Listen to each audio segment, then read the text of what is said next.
and this is my Q broadcast for Wednesday, June 29th, 2022. Welcome to the broadcast. Q was posting in the middle of the night. Early this morning, we got a message on the board from Q, and here is the message. And some people are still a little bit concerned about the issue with trip codes and user IDs. I have seen enough information to give me confidence that this is Q. However, it would be very nice if Q would do a little bit of simultaneous posting with President Trump or some other way to give people confidence that the trip code has not been compromised. All right, so let's see. A little bit after midnight, Pacific time zone, Q posted this. What is at stake? Who has control? Surprise witness? Who was surprised? Who will be surprised? Use your logic. Can emotions be used to influence decisions? How do you control emotion? Define plant. How do you insert a plant? Can emotions be used to insert a plant? Who is Cassidy Hutchinson? Trust a plan. Q. All right, so this is a post obviously about the testimony of Cassidy Hutchinson yesterday, the surprise witness at the January 6th committee hearing. An unscheduled testimony, but she suddenly decided that she had some things to say. And she had actually testified previously in the hearings, but she had a different story this time around. And she had a different attorney. So that's what we're going to be talking about here. So yesterday, she testified before the committee and said that President Trump became enraged when his alleged request to be taken to the Capitol was not honored by the Secret Service. We're going to play a little clip here of her testimony. Let's turn now to what happened in the president's vehicle when the Secret Service told him he would not be going to the Capitol after his speech. When you returned to the White House in the motorcade after the president's speech, where did you go? When I returned to the White House, I walked upstairs towards the Chief of Staff's office, and I noticed Mr. Ornato lingering outside of the office. And once we had made eye contact, he quickly waved me to go into his office, which was just across the hall from mine. When I went in, he shut the door, and I noticed Bobby Engel, who is the head of Mr. Trump's security detail, sitting in a chair, just looking somewhat discombobulated and a little lost. And I looked at Tony, and he had said, "Did you effing hear what happened in the Beast?" I said, "No, Tony, I just got back. What happened?" Tony proceeded to tell me that when the president got in the Beast, he was under the impression from Mr. Meadows that the off-the-record movement to the Capitol was still possible and likely to happen, but that Bobby had more information. So once the president had gotten into the vehicle with Bobby, he thought that they were going up to the Capitol, and when Bobby had relayed to him, "We're not, we don't have the assets to do it, it's not secure, we're going back to the West Wing," the president had a very angry response to that. Tony described him as being irate. The president said something to the effect of, "I'm the effing president, take me up to the Capitol now." To which Bobby responded, "Sir, we have to go back to the West Wing." The president reached up towards the front of the vehicle to grab at the steering wheel. Mr. Engel grabbed his arm, said, "Sir, you need to take your hand off the steering wheel. We're going back to the West Wing. We're not going to the Capitol." Mr. Trump then used his free hand to lunge towards Bobby Engel. And when Mr. Ornato had recounted this story to me, he had motioned towards his clavicles. And was Mr. Engel in the room as Mr. Ornato told you this story? He was. Did Mr. Engel correct or disagree with any part of the story from Mr. Ornato? Mr. Engel did not correct or disagree with any part of the story. Did Mr. Engel or Mr. Ornato ever after that tell you that what Mr. Ornato had just said was untrue? Neither Mr. Ornato nor Mr. Engel told me ever that it was untrue. So Hutchinson's claims are immediately challenged by the Secret Service agents who were in the limousine with the president on January 6th. NBC White House reporter Peter Alexander tweeted this: "A source close to the Secret Service tells me both Bobby Engel, the lead agent, and the presidential limousine SUV driver are prepared to testify under oath that neither man was assaulted and that Mr. Trump never lunged at the steering wheel." And here is a video. Let's bring in our Chief Justice Correspondent, Pierre Thomas. And Pierre, the Secret Service has already issued a statement in response to Hutchinson's testimony. Michael, good morning. That's right. That statement says that agents are prepared to give sworn testimony in relation to these new allegations. Two sources familiar with the investigation tell me that when President Trump returned to his motorcade after giving that speech on January 6th, he requested that agents take him to the Capitol. Those sources told me that Robert Engel, one of the agents in the car, said something to the effect of that being unwise or dangerous, and that the motorcade was going to return the president to the White House. A source close to the Secret Service tells me that President Trump was apparently not happy with that answer, but the agents in the car would push back against any allegation of an assault by President Trump and the allegation that he reached for the steering wheel. Okay, so when President Trump realized that Cassidy Hutchinson had retained a new attorney, Julian Zrum began digging and learned that the attorney worked as an assistant attorney general under Jeff Sessions and was a key witness in the Mueller investigation. Here's a post by President Trump yesterday on Truth Social. She, speaking of Hutchinson, changed lawyers a couple of days ago, and with it, her story totally changed. Shocker. So in this post and several other posts, President Trump is suggesting that the new attorney is the one behind her new story. So this is Julian Zrum's post. Her new lawyer, Jody Hunt. If that name sounds familiar to you, it's because he was a key witness in the Mueller investigation. Actually, here's a little clip that Julian posted.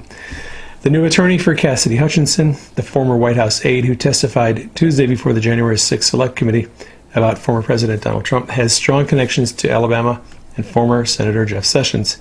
Hutchinson's lawyer, Jody Hunt, worked as Assistant Attorney General from 2018 to 2020 and served as Sessions' Chief of Staff when Sessions was the U.S. Attorney General from 2017 to 2018.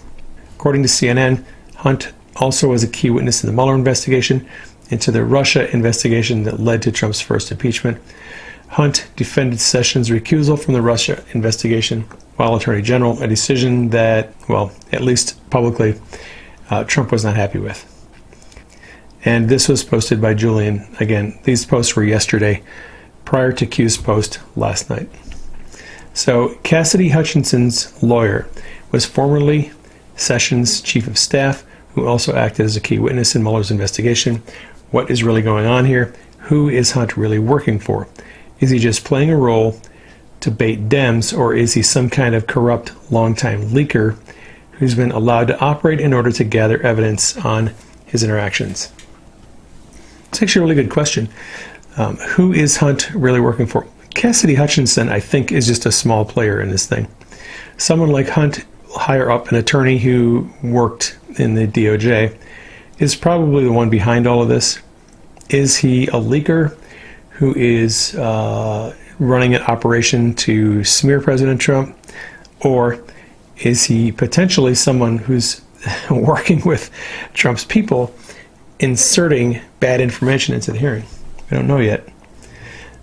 Kash Patel weighed in on Hutchinson's story. Let you listen to this video.